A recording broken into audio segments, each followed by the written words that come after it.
All right. I pressed it now. Okay. All right. My fault. Good looks. I caught that now. Wait. There's no way I could do that again, bro. That shit was mad.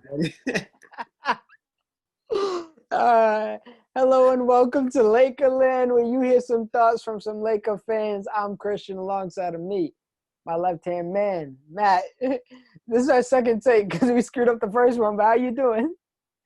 Whatever, man. I gotta run it back, man. You know what time it is. Oh, In the bag. Signed him. we got it. 18 on the way. We got it. Another one coming Back-to-back soon. drops. Coming soon. Let's go, man. Today we're going to talk about how we might get to that number 18, how we might get to that back-to-back, because we have, a few people stayed, a lot of people left, and a lot of people came. It's going to be a good one, man. Today we're going to talk about the role of almost every Laker player, both new and old, because you know what? You might have been on the team last year, and your role might have changed just a bit, Kyle Kuzma. Your role might have changed just a bit, Markeith. So we're going to see. We're going to see, and we're going to discuss it. Today, should we get right to it? I don't think there's any other NBA news to cover, really. Every NBA team just seems like they're getting worse, and we keep on getting better, bro. Yeah, we signed Dudley today, man. So we already know what type of time we on. If I'm right, that might be the 14th signing. So I think we could, if we wanted to, we can get one more. I ain't even tripping anymore, though, man. Nah. I'm not tripping at all. Me and you were talking about it the other day, like, maybe we should get somebody like this. Maybe we should get somebody like this. It's over. Like, we're talking about, like, back of the bench type of players, like, that's going to get the Troy Daniels minutes. It's over, man. Our squad is pretty solidified, and we're pretty solid. Yeah, pretty much. I had my issues with not having, like, a real backup center, but it's like at this point, AD is pretty much the center, and then you said, like, we have K-Cog whenever we need him, 6'10" center. So honestly, we're gonna get down every member of the roster. At least we'll try. But yeah, I want to start it off with the 2 stars, right? Because you mentioned the fact that I mentioned the fact that I feel like we need another wing, and then it kind of just like hits me. We have star players at these positions. Like, sometimes I'm like, who's going to guard Kawhi? Who's going to guard Kawhi? And then it hits me. I'm like, why can't I – LeBron. Like, LeBron James. LeBron James. Like, it's not the far-fetched answer, man. It's the one right there. And we've seen LeBron do it before. Yes, it's another year for him, but it's realistically what? We 2 months separated from another championship? I don't see a fall like that. You know what I mean? It's not like he hasn't played in 6 months. And Anthony Davis, when it comes down to it, who's going to be our backup center? Anthony Davis. He's a 4. And when we need a backup center, Anthony Davis is going to slide. So let's talk about those 2 gentlemen's roles. I don't really think it changes. I guess the bigger question is, who is taking more on the scoring now? Is it LeBron or is it AD? Well, I'm not going to hold you, bro. Just 2 months ago, we both seen LeBron have one of the most historic performances in NBA Finals that we've seen. Game 5. That was legendary. You know what I'm saying? That was only 2 months ago. So I don't really see him falling off too crazy. Maybe regular season. I feel like he's not going to take the regular season this year too serious, especially considering the offensive power we just gained. So I think he's going to stat pad just for his, you know what I'm saying, his legacy. You know what I'm saying? That in the future. He's going to stat pad a little bit, but I don't think he's going to be going too crazy during the regular season, bro. Because, it's not like we're ring chasing too crazy. We're ring chasing, but I think he did what he needed to do last season, and he's not on that Wash King tour. You know what I'm saying? So AD is definitely going to be in his bag. He's going to eat. But like I said before, I don't think he's really going to be as hungry as they were last year, both of them. Yeah, essentially their roles stay the exact same. I would really like to see AD just kind of show me that he showed me he was a superstar last year, but I want him to really, like, you know those off nights AD had, and you were just like, what's going on? Like, sometimes he didn't feel like he was the first option, or not, I'm not going to say second option of the team, but he didn't feel like the first option a lot of times. I want him to feel like the first option, even if he isn't. on some games. I want him to feel like the first option every game. Like, I don't want it to be like, okay, this is the game that AD gets his. I want AD to get his every game. And then defensively, man, I feel like there's a narrative being painted. They wanted that narrative last year to be Giannis. They thought Giannis was going to win the finals. They kind of built all that up. That's out the window this year. I don't see, barring no injuries, I don't see AD not winning Defensive Player of the Year. I don't know, man. He got robbed blind last year, man. Blind. Yeah, you know how the narrative goes, though, bro. They really wanted Giannis to win last year. And now that he already got that, and Adam Silver knows he can't put no faith in Giannis getting a ring, I feel like it's going to be given to Anthony Davis. I mean, he deserves it at this point, bro. Like, we need some sort of work because we got robbed out of 4. Executive of the Year, Coach of the Year, MVP, DPOI. All of them should have been the Lakers if you think about it. But, hey, I'm not going to say nothing. We chipped up anyway. That's the ultimate prize, so it's whatever. Well, let's talk about the sixth man of the year, because I want to kick it off first with the guy who may not be a sixth man anymore. There's been reports. He had his entrance press conference today. Dennis Schroder, former sixth man of the year nominee. We do also have a sixth man of the year winner, but that's next person, I guess. But yeah, so we got him on the squad now. He's saying that part of the, I'm not going to say agreement, but part of the talks when he initially got traded to the Lakers is his role will be starting.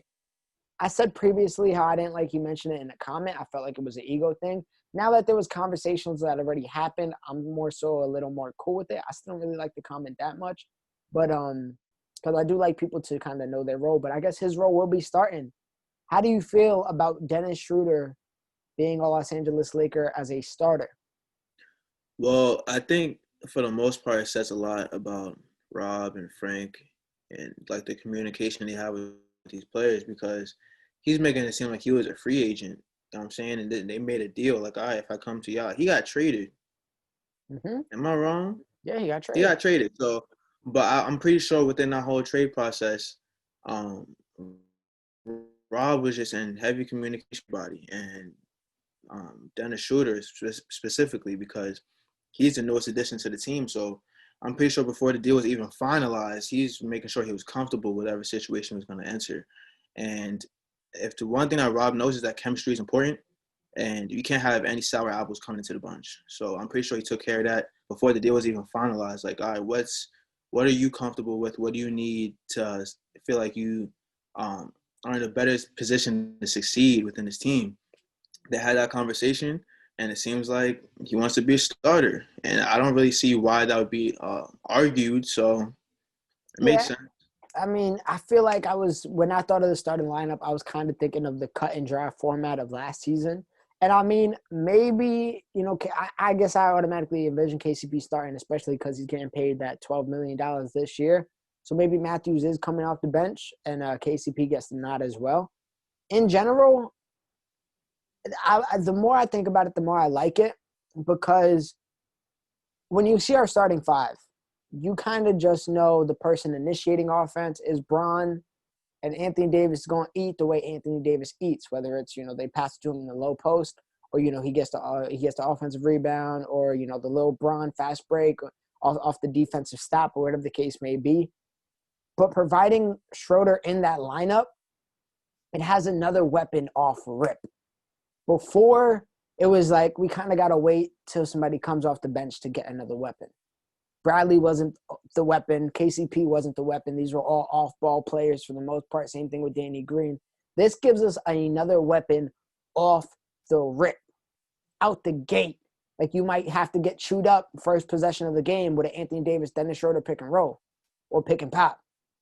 So the more I hear it, the more I love it. I'm going to be honest with you. Right. And at the same time, I fell in love with the idea of Dennis Schroeder playing kind of like that Lou Will Harrell role. But he can still do that. You know what I mean? Like, Yeah. These don't come out of it's all about rotations at the end of the day. And I trust Vogel, maybe not initially, but I trust Vogel to make the right rotations when it matters. So, and I do think there's going to be plenty of games where, maybe Harrell gets starting out and AD sits for the day, or LeBron sits for the day. So You know what I mean? So the Harrell Schroeder rotation has ran a little more. But in general, man, I love it. I am so who are you more excited for? All of our free agents, all of our trade pickups, is Schroeder the most excited one you are, or is it Montrez? It's definitely Schroeder, and this is something that I said before, bro, in one of our past episodes was, is it so much out of the ballpark to assume that LeBron is not going to be the point guard? I feel like that was all circumstances why he was the point guard, because we didn't really have a starting point guard last year. But his position is the forward, so I wasn't really anticipating him to play the point guard for the remainder of his career. But I mean, I see him more as a point forward position, like you said. Still going to run the offense through him, but still the point guard responsibility is going to be on Schroeder. And I like to see that because it takes a lot off of LeBron, and it gives him less responsibilities. Sometimes LeBron as a point guard makes a lot of mistakes, and sometimes you'll have like 6 to 7, 8 turnovers in a game, and it could really hurt us. Because, I mean, he's like a pass-first type of guy. He likes to experiment with a whole bunch of type of passes, and putting him in the point guard seat is like, you know what I'm saying, it can go either really good or really bad sometimes. And if you want to be real, LeBron James has been a point guard since he entered the league. It's just a matter of the last year he had full, like 100% it's a difference. Point guard responsibilities to the point where nobody, at least in that starting lineup, could handle the ball. Nobody in the lineup that last year could really even dribble it to half court without it looking kind of awkward. This year, it's a little different. Schroeder can handle that, no problem. And it makes a big difference, too. It makes a really big difference because LeBron can take those possessions off. Not necessarily off, but just less stress off of him. And now he can create his own way. Think about it. Year 17, he had that type of responsibility. Another person, year 17, Kobe Bryant, was pretty much running point guard too, right? Because Nash was hurt, and we didn't have no point guard to take over that big responsibility and get us to the playoffs. So he said, you know what? Screw it. I'm going to be the point guard. And you saw the effect that had on his body. So taking that stress off of him is a big, big impact. And that's why I feel like having Schroeder, especially as a starter, I'm very excited to see that. I can't wait, man. I'm super excited for Schroeder. As excited as I am for him, I do think my most excited newcomer is the next person we're going to get into, and it's Montrez Harrell. The more footage I look at Montrez, it just gets me more and more excited. I hear all the some of his negatives, whether it's, and this is one negative that I got that I keep hearing people say, but I don't think they're freaking thinking, really. Montrez Harrell is a bad defender. He was a negative rated defender with the Clippers. The problem with that statement is Montrez Harrell was also the only center, in theory, he was really the only playable center for the Clippers. He won't be our only playable center here. So the people that would, like, players dominated Zubac off the court most of the time. Zubac was a guy you kind of threw on for some of the bigger centers, but at the same time he can't hang with them, and he gets played off the court when it's any athletic center. Even a JaVale McGee, he got played off the court. So that was when Montrez Harrell kind of came into play. And you're asking that of somebody who's already undersized. Yeah, he has the strength, but he's undersized. So, of course, he's going to lose the battle a lot of the times. The thing is, Montrez Harrell is most of the time going to be too strong for whoever he's guarding at the 4. So he's going to bully them. And if he has to guard somebody at the 5, that's just because we want him to at that point. Because if we need somebody to guard somebody at the 5, we have a guy named Anthony Davis. And you know what? A former defensive player of the year. Sure, he's 35 years old, but Marc Gasol. Marc Gasol, I think, is going to be perfect for the Nikola Jokics, for the Karl-Anthony Towns, the players that, like, are a little more skilled, like, that aren't Karl-Anthony Towns pushed out of here. But Nikola Jokic, who's like, he's not going to explode. He's not going to explode on you. He's going to show you a little bit of footwork. He's going to show you some, like, stupid amount of just finesse to his touch. But Marc Gasol, he's been around here. He knows, and also the fact that he's a European baller himself, he knows all the tricks. He knows all the finesse moves. He knows the footwork. He's been here. He's done that. So Montrez Harrell won't have to guard none of those players. So as far as the defensive end, I'm not concerned because I got faith he's going to dominate any four you throw at him if we're talking about in a defensive manner. So I am so excited for Montrez Harrell. I'm so excited for what we're going to see with him and Anthony Davis playing together, him and Bron, him and Schroeder, him and Caruso. Just, man, what do you think about Montrez right now? I mean, that was a good point defensively because a lot of angry Clipper fans were trying to act like he wasn't nothing as soon as he leaves, right? But it seems like that was more of a Doc Rivers kind of situation there because, like you said, we're not looking for him to be a defensive anchor. That was their problem. He was looking for Montrez, who would be an undersized center, right? Think about it. He would be an undersized center or big man, whatever you want to call it, to be a defensive anchor. It doesn't make sense. So we already have our defensive anchors. We have that already. We need Montrez for the energy, for the, you know what I'm saying, for the offense that he brings, the instant offense. And he brings defense. It's like when you just ask for too much, what do you expect? So, I mean, I'm definitely excited to see Montrez come in. Like, that energy off the bench is going to be insane. And that was something that we lacked last year because, like, we wanted Kuz to be that guy to come off the bench and just give us that energy. And he was very inconsistent that way because you never know who he was going to bring. Sometimes he'll be not too confident in himself. He don't want to shoot, whatever. You're not gonna have that battle with Montrez. He's gonna go and get it every single time he touches the floor. And that's exactly what I'm excited to see because it's going to be beautiful to watch, honestly. Him coming off the bench with Caruso, that energy is going to be, like, what? Outrageous. We only got 22 days, 3 weeks till we get it. 3 weeks till we get it. It's going to be fun. But what I'm excited also for Trez, bro, is no matter what, and he said it in one of his pressers, he's going to give it his all. He's an effort type of guy.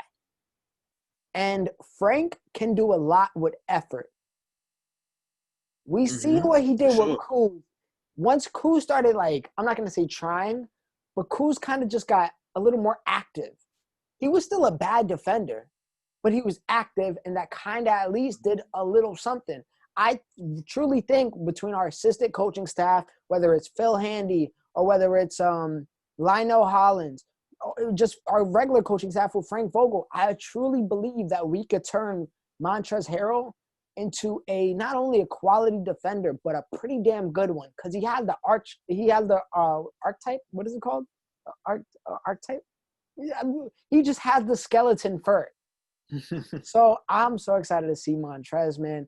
That's an addition I'm excited for. But let's talk about somebody that was already here. And maybe his role changed, maybe he doesn't. I don't have any bread with me right now, but I think you know who I'm referring to.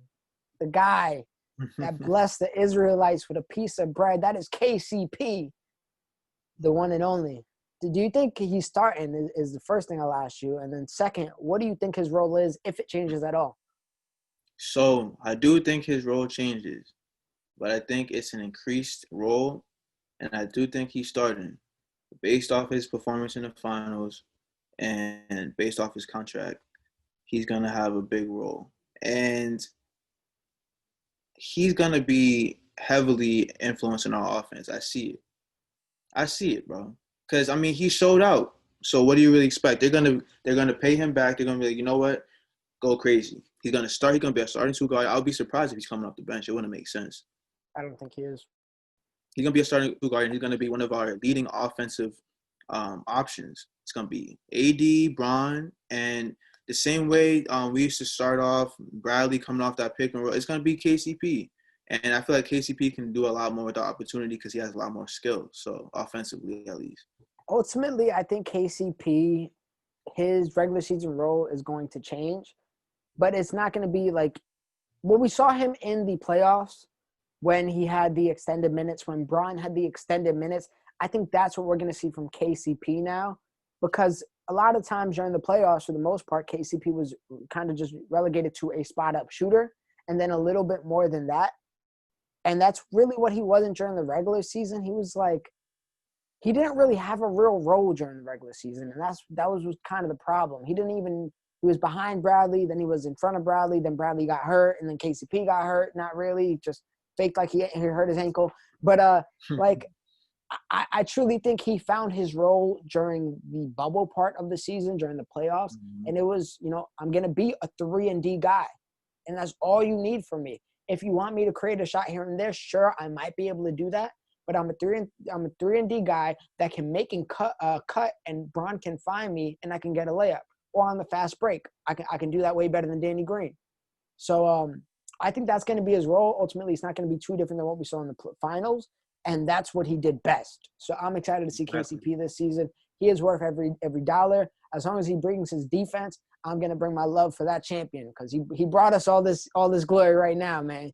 Got Bron here, got AD here, Montrez. For sure. And if we don't pay him for nothing, bro, we're paying him for that. So yeah, you know what? If we giving you a check for helping us contribute to a champion in the past, whatever. Thank you. Yeah. Here's a little bonus for here's a little token of our appreciation. But let's talk about should I get into Kuz or should I get into Gasol? Let's get into Gasol because I think that's what's gonna round up our starting lineup.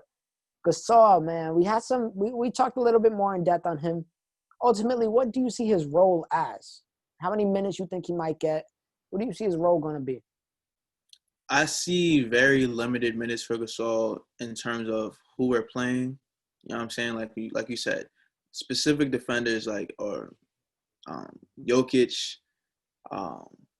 Whiteside used to be a big deal for us, but I don't even know if he got signed. Oh, he got signed to the Kings. So we don't really even see him like that. What other centers are really out here? I don't really know. But those bigger defenders are usually skilled in a problem like Cat and all those guys. He's gonna start off on them, right? First, third quarter, I don't really see him being too active in the second and fourth.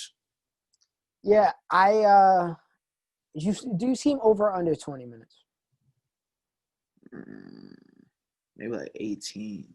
Right? That's what I was thinking too. I think he definitely chips in, obviously, for those first 6, maybe even 7 minutes. How JaVale he's basically gonna be a JaVale with it's gonna be a JaVale role, but I feel like he's gonna have a lot more to offer than JaVale, so it's gonna seem like his roles increase.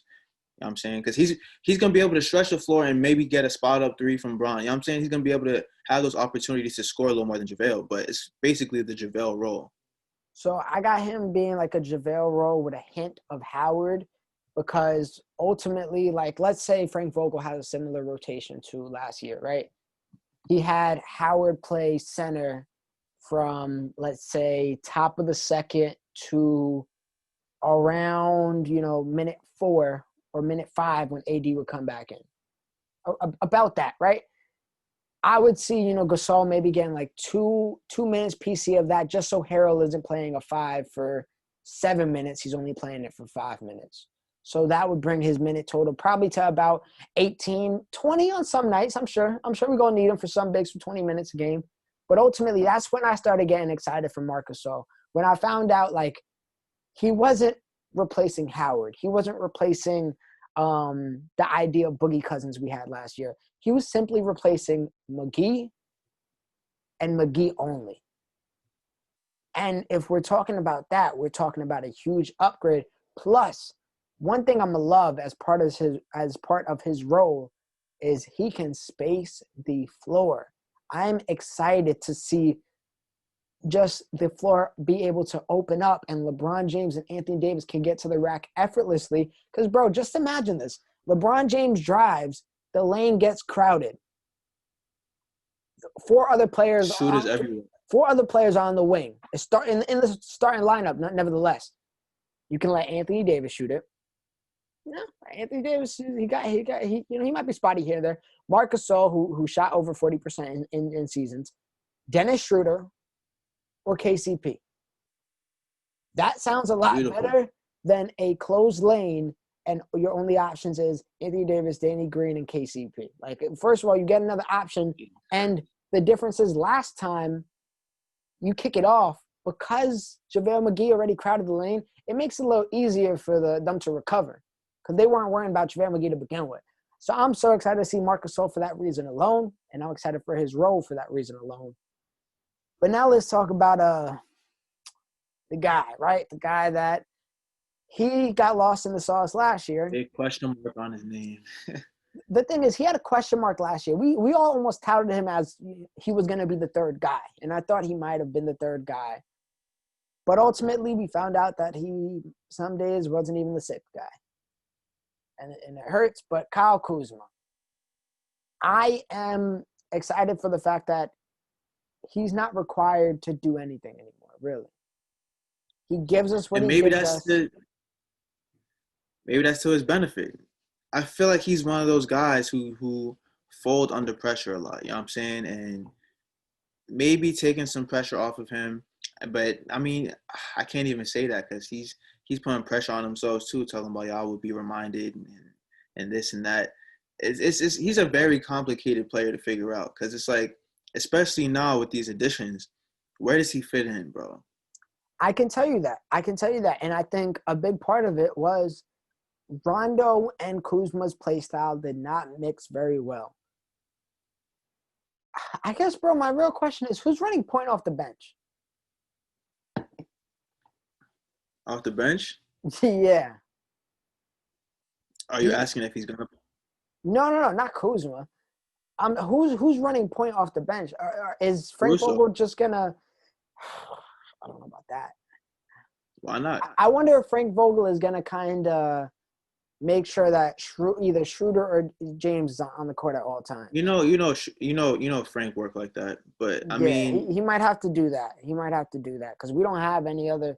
Caruso, sure, he could run it, but it's not going to be. If he does run it, we're going to need some real scorers around him, and I guess that's when Montrez definitely comes into effect. That's what I'm saying. Montrez.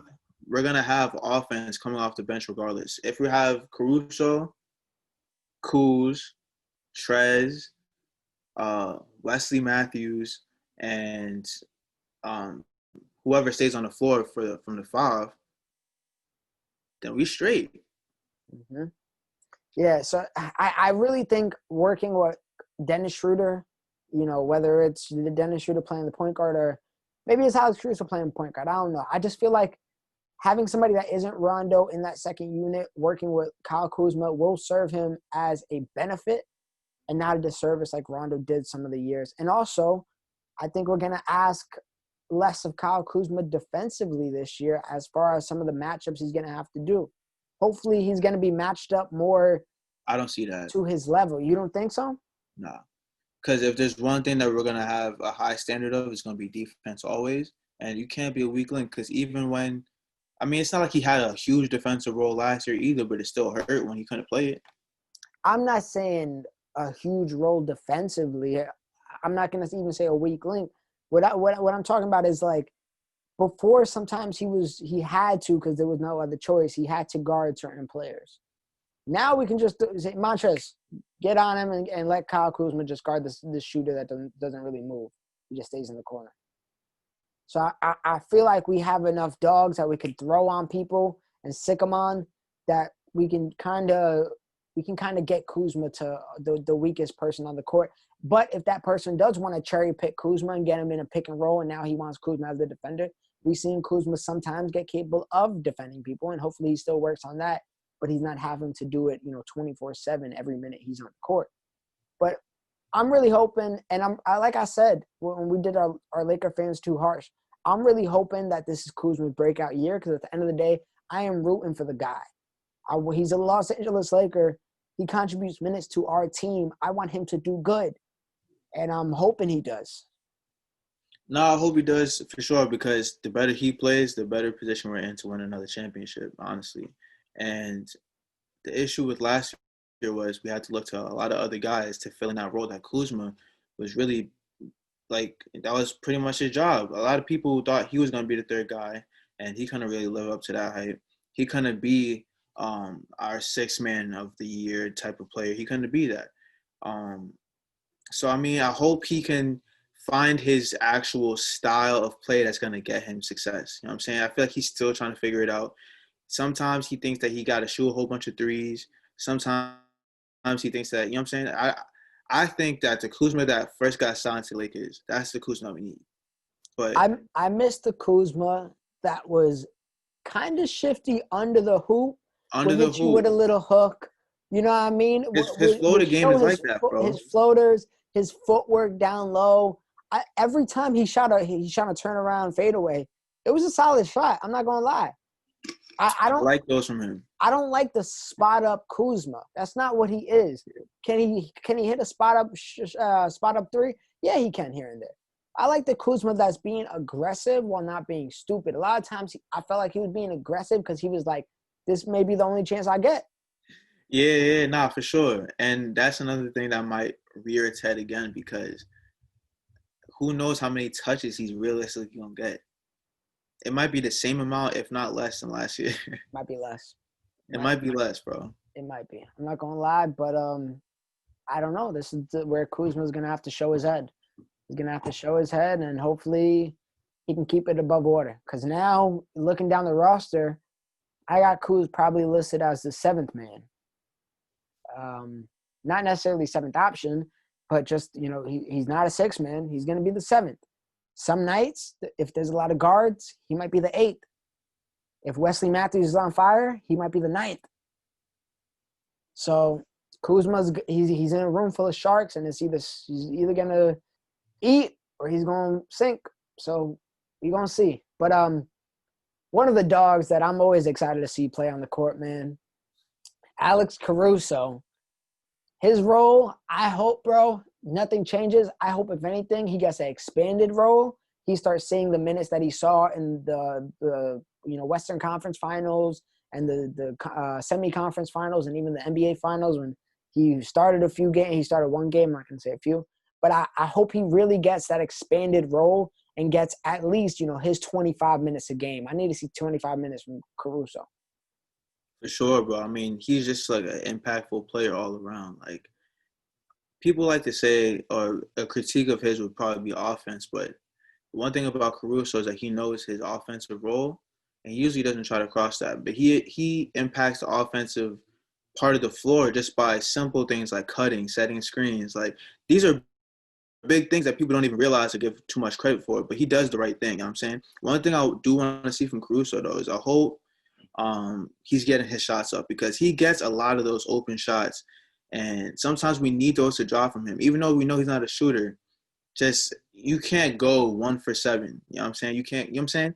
So I hope that his shooting gets better because if he does, then he just becomes even more of a threat. Defensively, he's great. His energy is great. And, I mean, everybody in the team loves him. So, I mean, like, the chemistry is up there. So I would love to see an expanded role from Caruso. That would be great. One thing I like about Caruso is he's not the best three-point shooter, yes. And I agree with you. He needs to work on that. And that's probably it that he needs to work on. As long as he gets his spot-up shooting a little better, just incrementally better, then he is 10 times as valuable as he is. He's even 10 times more valuable to this team. But I do like that he never really gets afraid to shoot. I've seen Kuzma and I even see DG shy away from taking a three-point shot when they're wide open. Caruso might miss the motherfucker, but he'll take the motherfucker. He'll take it. Which I like, and I'll take 10 times out of 10 because scared money don't make money, and Caruso is a dog, and I don't think he's scared of much. So I'm excited to see him play this year for sure. Real dog, bro. His plus-minus is crazy.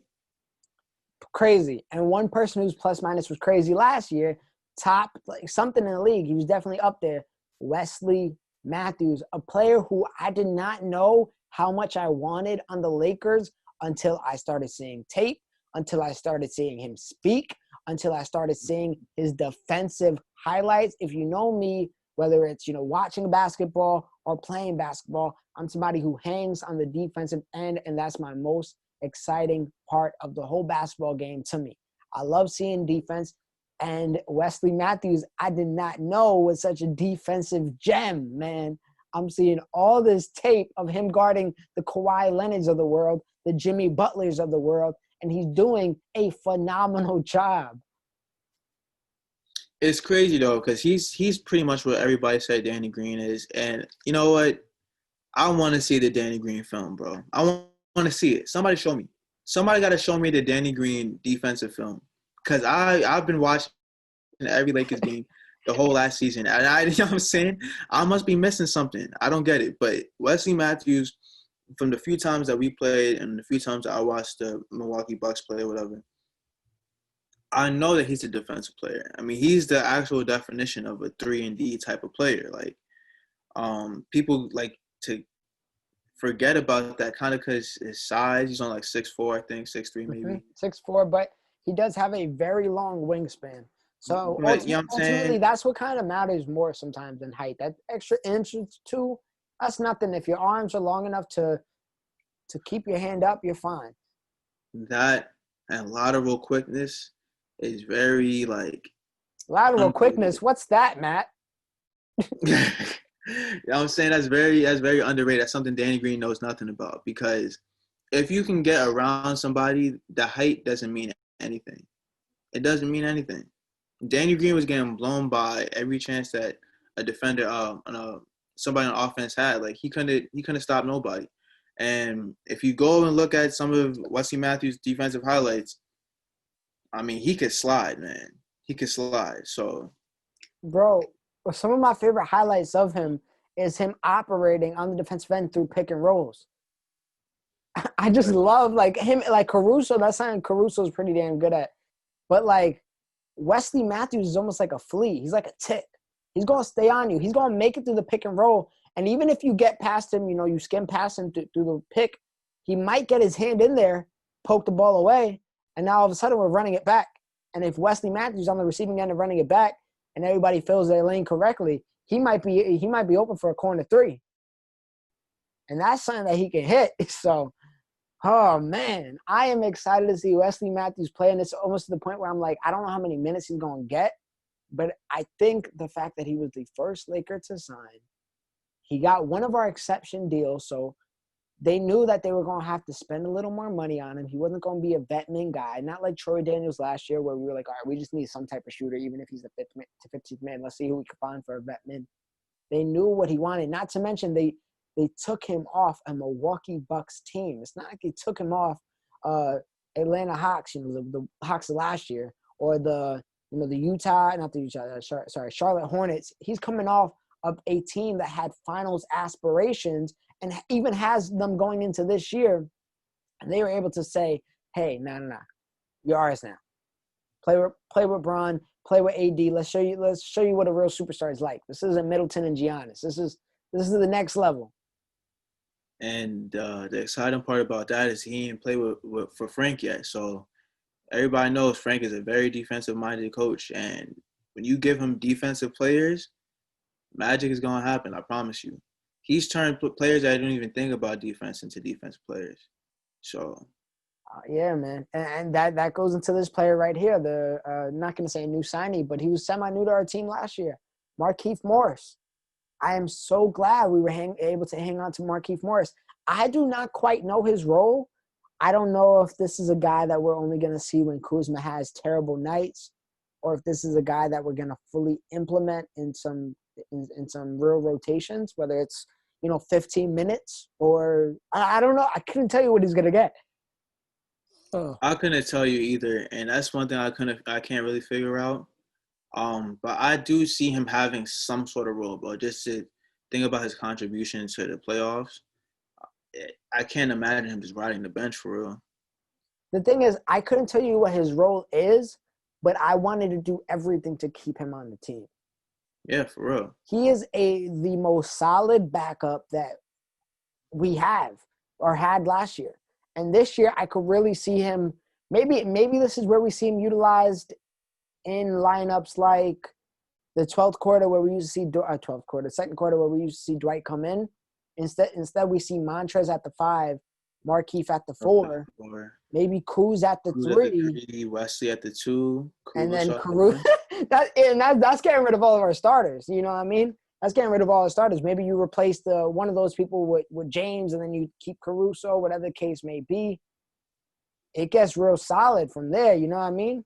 And then really thinking about it, bro, I think like the first month we're gonna see a lot of our bench players and non-stars really take the wheel, because I think that LeBron and AD are gonna be on cruise control for the first month or whatever, how many weeks to start off. I mean, they just was in the field battling for a championship like 2 months ago. So They can do that now because we have firepower to back it up. So I could see Markeith getting a increased role or more shots within the first couple months of the season. You know what I'm saying?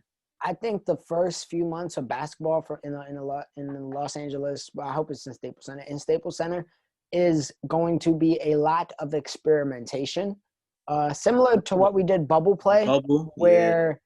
But the thing is, in the bubble play, we had nothing. It was terrible. Even Rondo was hurt. You're talking about really relying on like J.R. Kyle Smith. Kuzma units with J.R. Smith and Dion Waiters, who I love Dion. I still love Dion. I wish he was still on this team. But it's just not like lineups that blow any of these teams fighting for seeding out the water. So I think we're going to see a lot of experimentation, and Frank Vogel is just going to be sitting down, very calm, you know what I mean, looking for all the swag on the court he could find, and then just jotting down notes, you know what I mean? All right, this dude works perfectly in this unit. This dude is unplayable in this unit. All right, Kuzma still stinks. You know what I mean? It's going to be very interesting to see because, bro, I'm telling you right now, the same way during the bubble, everybody was talking like, oh, I don't know about them Lakers. They're in trouble. It's going to be the same thing, bro. It's going to be the same thing. We're going to do a whole bunch of experimentation. Frank going to have a whole evil genius plan in the back of his head, and everybody's just going to be thinking that the Lakers are in trouble. And that's when, you know, us Laker fans are very, very, very, very petty. And we're going to keep those highlights, and we're going to keep those all those talk show analysts, the Skip Baylesses, the Jackie McMullins, the Brian Windhorst, all of you guys, and we'll see you in 6 months. Yes, sir. Simple as that. A few more people I want to talk about before I forget. I think I got to all the new additions. We got to Wes. We got to Mark, Montrez, obviously Dennis. Alfonso McKinney, I still haven't seen the tape of. I don't know. I think maybe the fact that we waived Jordan Bell. He's not going to get no burn, bro. Yeah, he probably isn't. But he's not going to get no burn. I'm interested. I'm still interested to see what I see out of him, but we're not asking for nothing out of you. We covered Caruso. We covered Braun, obviously, Kuz, KCP, Markeith. All right, so let's talk about one more person, man. Let's talk about one more person. I don't want to cover Kostas because they kept him just in case Lakers could get Giannis next year, if you want to be real. And he's 6'10", so maybe that's another big body you can use, even though he's a stick ultimately. This man is a ramen noodle. Yeah. Yeah, for real. But let's talk about THT. Because, before we get to THT, let's talk about somebody that we re-signed. You said at the top. What do you see Dud's role being besides the ultimate being? I'm glad, you know what I'm saying? I thought we were going to save the best for last, but let's get to it. Dud's, you know what I'm saying, is very critical to this team because he is the glue in the locker room, in the group chat. Dud's is just the glue, you know what I'm saying? He's pretty much the spokesperson for our locker room. Like, you know what I'm saying? He keeps it all together. He's a real vet, and he's jokes, man. Like, he does. Like, we need him on the team to just lighten everything up and make sure things just don't go left. I feel like people think it's really a joke, but it's actually serious. Like, if we don't have that Dud's figure in the locker room, then a lot of times things can just go left, and you never know. Maybe the Clippers could have used the Dud's, you know what I'm saying? So you need an OG, you need an old head, you need a respected veteran in that locker room. We've seen what Udonis Haslem has done for the Miami Heat. Udonis Haslem, correct me if you know I'm wrong, or if any of you guys watching know I'm wrong. I have not seen Udonis Haslem play a minute of basketball in a very, very, very, very long time. Facts, bro. 1 minute of basketball. I have not seen it. I don't know if he could dribble a ball anymore. But what he does is he gets all those rookies. He gets all these young heads. He gets all these players that come in here, thinking that they hot shit. And he just puts you on a level real quick. And now Dud's got a ring. So not only can he say, yo, I've been to the Western Conference, he can also say, yo, relax. I got this already. I know what to do. Even though he didn't really contribute, he can say, yo, let me bring you down to earth. I get you trying to get your buckets right here. You don't got to worry about that. He told Kuz last year, you want to know what's going to get you a max contract? All that scoring stuff is cool, but if you want an extension, you got to play defense. You got to know your role. You got to show that you can do whatever you got to do for that team on that given night. And when it's your time to eat, you can eat. But right now, it's not your time to eat. Right now is your time to be a role player. It takes an OG to really have that talk with you. And that's what Jared Dudley is. And I'm so excited, bro, because every time he even touches a minute of that court, I'm screaming duds, and I want him to get the rock. And he be working, too. Don't sleep on duds. He be splashing them, Jones. Bro, our best three-point shooter of last year. If you want to do the numbers, he was our best three-point shooter last year. But no, duds, I'm glad we got him back. He's going to be the person that, hopefully he keeps that group chat going, you know what I mean? Hopefully he continues to clown all these players. We still got young talent. Dennis Schroeder is not old by any means. Jared Dudley might be the person that says, yo, Montrez. I know, like, last year, Montrez kind of blown up on the Clippers, and he was like, yo, we're not playing good. We're not playing good. This is happening. You know what I mean? These people are acting like they've been here before, and they haven't. Montrez said this in a post-conference interview. Mm-hmm. Jared Dudley might be the guy that pulls him to the side and says, yo, listen, I get it. You're frustrated, but this is what you can't do with the media. Because the next day on First Take, next day on Undisputed, you know what it's going to be? Are the Lakers falling apart? Are the Lakers collapsing? Is it LeBron James? Is it Anthony Davis? Who got to go? And Jared Dudley might be the person to calm all that down, throw that out the window and say, yo, listen, none of that is important. What's important is this end goal, and we've been here before. We got through this before. We can do it again. And that's what I'm excited for Jared Dudley for, his mentorship. He still got to mentor Kuz. Now he can mentor Harrell. You know what I mean? Markeith, he played with a bunch, whether it was he played with him on Phoenix and he played with him on the Wizards. Played with him on the Wizards as well. So I'm super excited that we got Duds back. We needed that glue guy. We needed him for sure. But one person that Duds said is going to have a boosted role next season, and I don't know if he's just talking to talk or – I don't think he was talking, bro. He said, listen, he said that THT was cooking those boys in all the scrimmages. I could see it, bro, but at the end of the day, where does he fit? I think he could be that backup wing. We don't have a backup three. THT might be able to be that backup three. The nights that Bron sits, THT can be sliding in there getting 25 minutes a game. Kuzma he's a wing, but he's also a four at the same time. He can't dribble the ball. THT Kuzma's can't not dribble. No four, man. Kuzma's not no four. I'm really interested to see THT's growth. If it's not only to contribute for this team, I want him to show enough bright spots where he can become another asset on our team in case we do need a trade. That might sound selfish, but honestly, that's what we need come, the trade deadline. And it's like, yo, we need one more piece. Or somebody got hurt. We really need to find another backup center. And now if, the tape shows that THT has been getting buckets every time he's in and he's a little prospect, like the Toronto Raptors be having, like the San Antonio Spurs be having, all these teams that got just such a nice developmental system that Lakers been having that nobody wants to talk about, but that's beyond me. But THT, I'm excited to see what he does, man. A lot of the judgment was made. He didn't get to play a summer league last year. He came into G League out of shape because of that. So if you want to be real, that time where he spent from the shutdown to the bubble, that was like his real off season that he wasn't able to get because he had an injury. So he came into, that bubble play into shape. And I assume that he's going to stay that way and he's going to get into even a better shape, learn some more moves, figure out how to get even craftier, figure out his jump shot even more, things of that nature. So I think that's what does kind of explain as, listen, he was out of shape that first run. He got in shape. And ultimately, once he was in shape, started kicking ass. He's only 20 years old. I'm excited to see THT in whatever role he can get. But either way, I'm really looking forward to his minutes. And I kind of wish that LeBron didn't really talk so crazy about load management last year when he was throwing shade at Kawhi or whatever. Because, like, he could use it now. And I kind of want to see him take a couple games off just so, what I'm saying, these young guys can get those possessions and get those runs the first, month of the season. Because, we don't really need LeBron to come crazy the first month of the season. We know that. Even if it's limited minutes, but – it would be cool to see THT get some runs in, straight off the bench, a real role player. You know what I'm saying? It would be nice to see that because when he played for the Rockets, not for the Rockets, but against the Rockets, he came with it. You know what I'm saying? He came with it. So I mean, that was the Rockets. That was the team that people was expecting to give us work. And that was our youngest guy off the bench, really. 19 years old at the 19 time. 19 years old, coming in and working all y'all. So, I mean, Duz might be onto something. I don't know.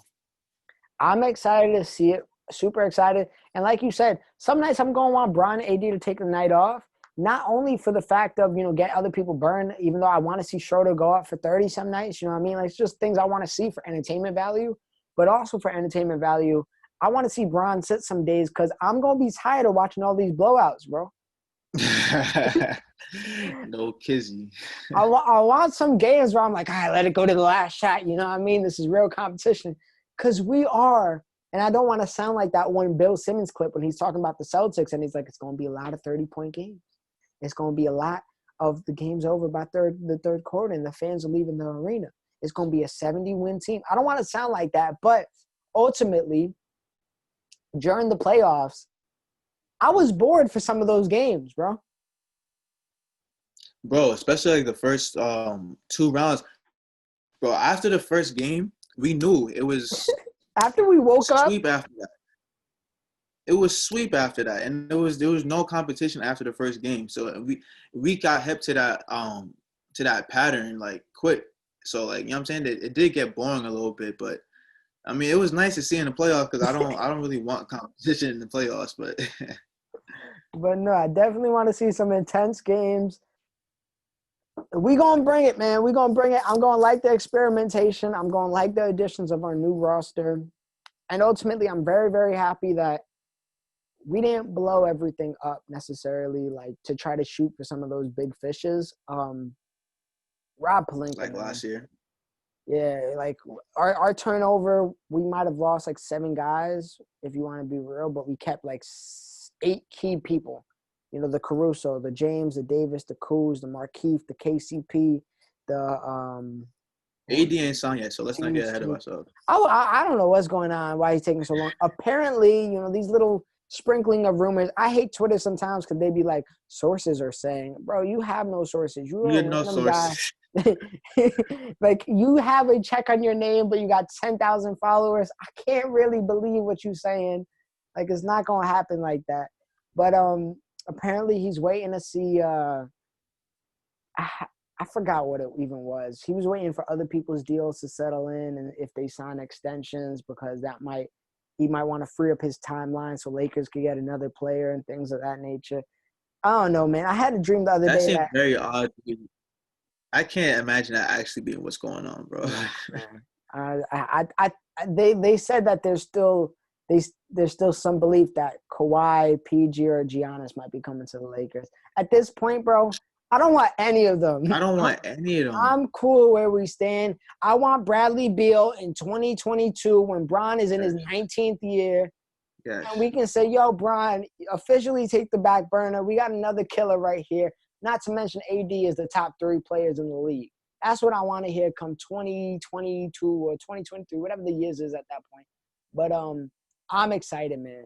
I'm so excited. Training camp starts today if you're watching on the day this drops. So that's incredible to even freaking hear. But they're gonna be in the gym, man. We're gonna start seeing the highlights. We're gonna start seeing the pressers. We're gonna start seeing them in the little jerseys and the gifs of them trying to like do smooth moves, but really they just got a green screen behind them. I love all of that. I can't wait to see all this going down. I can't wait for media day. That's one of my favorite times of the year as well. We'll be here to break that down when that day comes. But for now, Matt, you got anything to say before I light us off? 18 on the way. For sure. Never gets tired of hearing that, for sure. But with all that being said, guys, thank you for watching as always. But if you don't come back, and if I don't see you, have a good afternoon, good evening, and good night. Tell me you don't like this. I put money in your pockets, make them jeans a tight fit. I know I ain't good for you, but we all got vices. I told Shorty keep a distance cause coronavirus. Ayy, let me stop playing. Why you smiling, smack your grin off with a